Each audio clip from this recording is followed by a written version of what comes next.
Bapak Ibu dosen penguji yang saya hormati. Perkenalkan, nama saya Sandra Sisya Amanda Hartono, mahasiswa guru tertentu batch 3 tahun 2025 dari LPTK Universitas Negeri Solo Tigor dengan nomor induk mahasiswa 27030253794. Saya merupakan guru pendidikan agama Islam di SMP Negeri 2 Kandeman, Kecamatan Kandeman, Kabupaten Batang, Provinsi Jawa Tengah. Hari ini saya akan melaksanakan tugas uji kinerja di kelas 7 dengan materi menghadirkan sholat dan zikir dalam kehidupan. Wassalamualaikum warahmatullahi wabarakatuh. Assalamualaikum warahmatullahi wabarakatuh. Waalaikumsalam warahmatullahi wabarakatuh. Selamat pagi semuanya. Pagi, Bu. Bagaimana kabar kalian hari ini? Baik. Bisa dipimpin untuk berdoa bersama-sama. Asdaullah, silakan. Sebelum berdoa, mulai.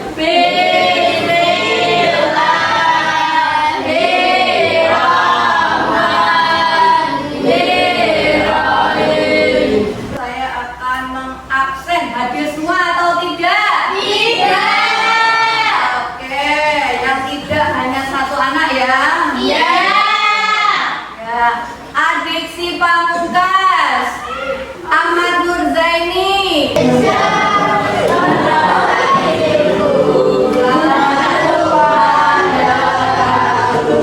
Bangun pagi beribadah olahraga, belajar makan sehat dan bergizi. Ayo bermasyarakat, tak lupa istirahat. Aku adalah anak Indonesia hebat. Kita akan mereview kembali. Ya, minggu kemarin kita mempelajari tentang bab apa sih anak-anak? Asmaul Husna. Nah, itu Asmaul Husna ya. Jadi hari ini kita akan belajar tentang menghadirkan sholat dalam zikir kehidupan. Mari bertafakur.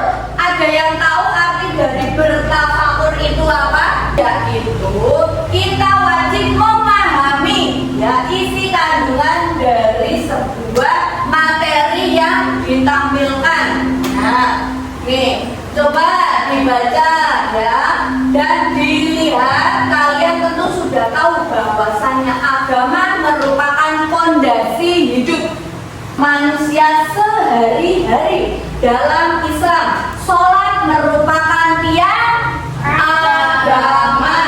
Ya, maksudnya adalah sholat sebagai pilar penyangga yang mengokohkan keimanan.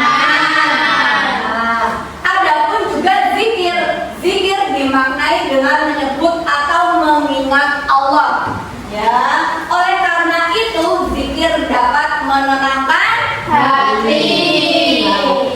Oke, selanjutnya, nah ini ya ada gambar. Nah, sebuah gambar. Ya, Islam ibarat sebuah bangunan. Nah, di sini ada bangunan. Ya, bisa dilihat? Bisa.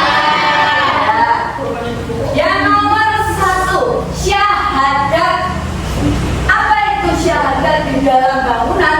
Yaitu pondasi. Pondasi berada di paling bawah. Ya toh? Nah itu. Yang nomor 2, sholat. Sholat itu tiangnya agama. Nah bisa dilihat ini tiang ya. Sholat subuh, sholat zuhur, sholat asyar, sholat maghrib dan sholat isya. Ya, setelah itu ada dakwah ya, yaitu atap pada bangunan. Nah, bisa dilihat ya, nanti akan ada soal seperti ini. Nah, ini ada pun juga Al-Baihaqi meriwayatkan sebuah hadis. Ya, sholat itu adalah tiang agama Islam. Ya, maka barang siapa mendirikannya, maka sungguh ia telah mendirikan agama Islam.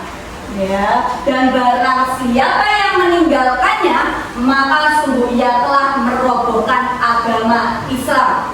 Ya, di dalam tiang ini tiang agama Islam ya, kalau kita tidak sholat maka atau tidak? Turun ya. Kalau sudah tiangnya itu rubuh, kita tidak bisa memahami apa itu arti sholat. Ya, akan melenceng kemana? Mana itu tadi ya. Mari kita bertafakur. Ada pun juga makna sholat. Nah, ini diperhatikan ya. Makna sholat secara bahasa, sholat berarti berdoa ya, atau cara berdoa kalian ya untuk meminta permohonan kepada Allah Subhanahu wa Ta'ala. Ya. Kata sholat berasal dari bahasa Arab, nah, yaitu sholat yang merupakan turunan dari kata yusoli sholatan. Ya, ada yang pernah mendengar yusoli sholatan? Nah, sementara menurut istilah, sholat adalah ibadah yang meliputi ucapan serta peragaan tubuh, ya, yang khusus dimulai dengan takbir dan diakhiri dengan salam. Nah, sholat merupakan ibadah yang wajib untuk kita semua, ya, terutama umat muslim, ya, sesuai syarat, rukun, bacaan, dan tertentu lainnya. Itu tadi. Selanjutnya, nah ini ada pun juga dalil perintah pelaksanaan sholat ya. Quran surah Al-Ankabut ya, surah 29 ayat 45. Coba dibaca, siapa yang di sini bisa membaca Al-Quran? Angkat tangan. Coba, siapa? Oke Mbak, silakan dibaca. Ayo, bisa pastinya. Ya, barang-barang utluma uhiya ilaika minal kitabi wa aqimis sholata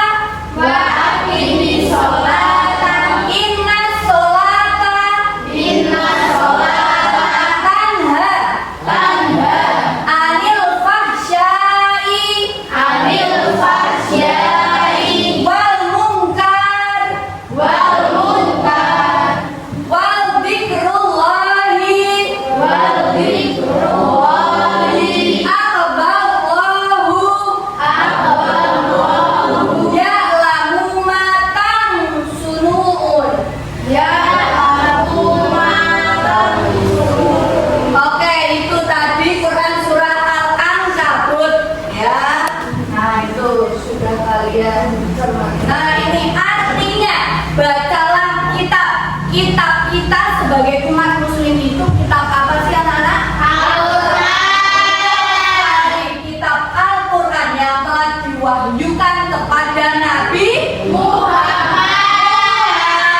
itu tadi, dan laksanakanlah sholat. Sesungguhnya sholat itu mencegah dari perbuatan keji dan mungkar, dan ketahuilah mengingat Allah ya dengan cara bersolat itu lebih besar keutamaannya daripada ibadah yang lain. Nah, Allah itu mengetahui apa yang kalian kerjakan. Nah ini ada sholat berdasarkan hukum pelaksanaannya ya. Yang pertama ada sholat fardu, dan kedua ada sholat sama saja ya, dan dibagi menjadi 4 ya. Sholat fardu di sini ada fardu ain dan fardu kifayah ya. Ya, sholat fardu ada sunnah muakkad dan sunnah ghairu muakkad. Nah, coba di sini ada sholat fardu ain ya. Penjelasannya yaitu sholat yang wajib dikerjakan oleh umat Islam yang mukallaf dan tidak boleh ditinggalkan ataupun diwakilkan ya. Maka dari itu kita wajib untuk menunaikan ibadah sholat 5 waktu. Itu tadi betul. Ada pun juga fardu kifayah ya. Fardu kifayah yaitu sholat yang wajib dikerjakan oleh umat Islam ya, yang mukallaf, yang telah dianggap cukup atau sah meskipun dikerjakan oleh sebagian orang saja ya. Jika tidak maka menimbulkan dosa. Nah itu fardu kifayah, ingat-ingat ya. Adapun juga sunnah muakkad. Apa itu sunnah muakkad?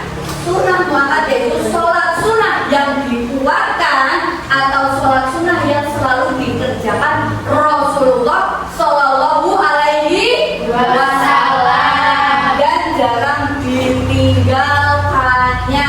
Ya, adapun juga sunnah ghairu muakkad. Apa itu sunnah ghairu muakkad?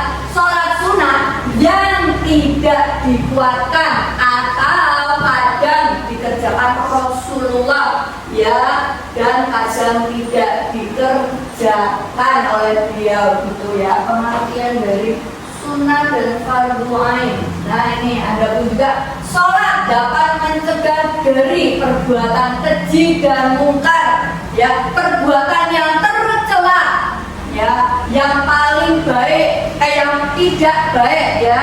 Nah itu jika sholat dilaksanakan dengan sempurna, sungguh-sungguh dan ikhlas dalam diri ya, maka akan mencegah kita dari perbuatan keji dan mungkar.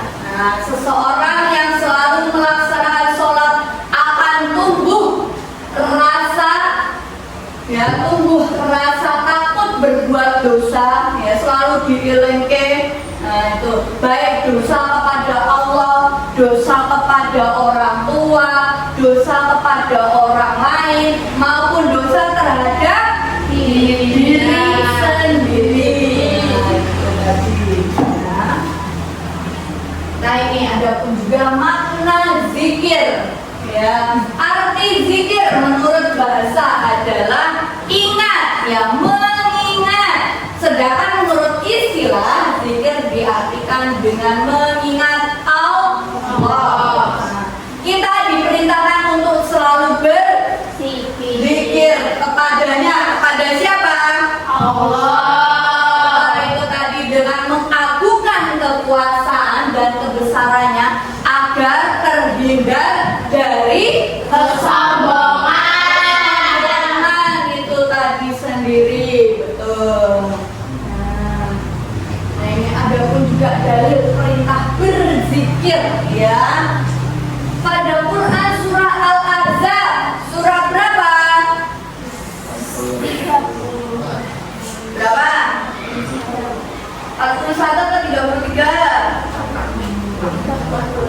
Nah ini ya, Allah Subhanahu wa ta'ala berfirman ya, bacanya ya ayyuhalladzina amanu ya, adzikrullaha dzikran katsiran ya, artinya wahai orang-orang yang beriman. Ya ayyuhalladzina amanu, wahai orang-orang yang beriman ya, ingatlah kepada Allah ya, dengan mengingat namanya sebanyak-banyaknya dengan cara berzikir tadi. Nah, ini ada pun juga cara berzikir ya.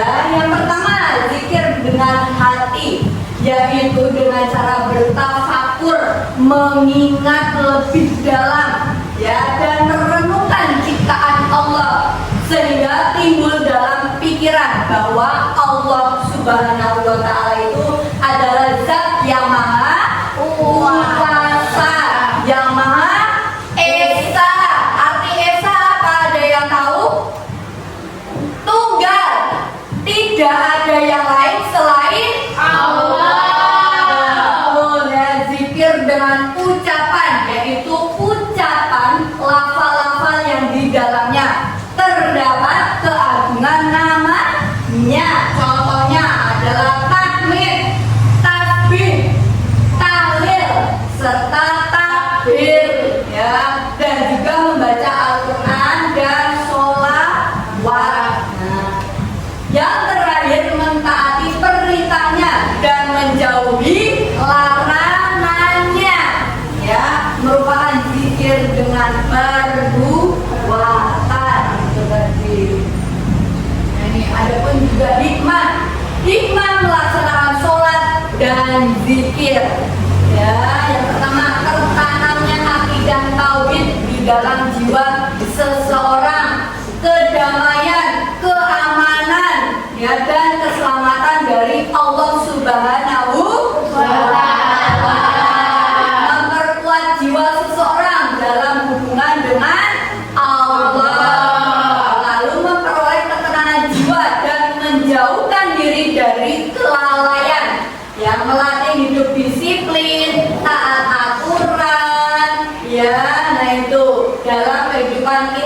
serta membiasakan seseorang pada perbuatan ataupun perkataan yang baik dan bermanfaat. Ya, yang terakhir menumbuhkan akhlak mulia seperti amanah, jujur, upaya menjauhkan diri dari larangannya, ya, dari perbuatan keji dan mungkar. Nah, itu.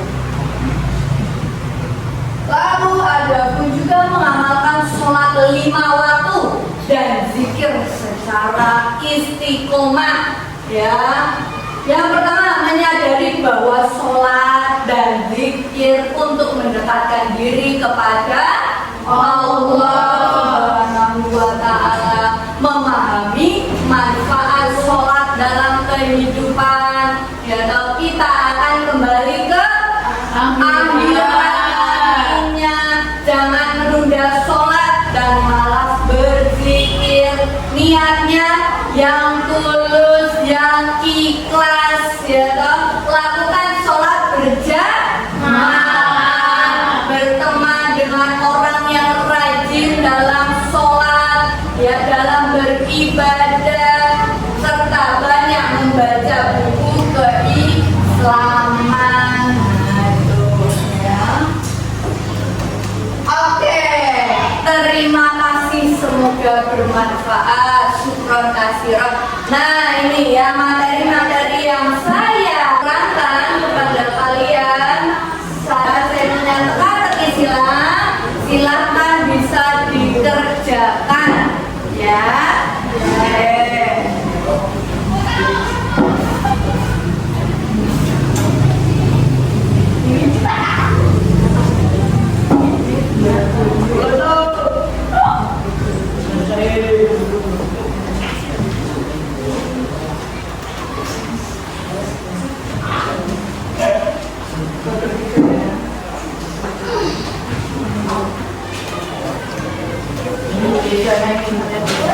Oke, silakan dikerjakan. Ya.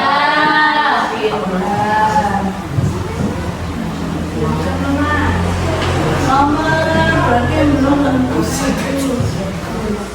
Ini ada kesalahan teknis ya, yang nomor 7 ini ya. Di double ini juga. Kalau misalkan kalian memperhatikan tadi materi yang sudah disampaikan, maka kalian bisa mengerjakan pada teka-teki silang, ya, itu yang berupa 10 soal. Siapa yang sudah? Jawabannya nomor 1. Ya, sholat merupakan tiang agama. Nomor 2, sholat bertujuan untuk memohon ampun terhadap Allah. Nomor 3, sholat diartikan sebagai doa.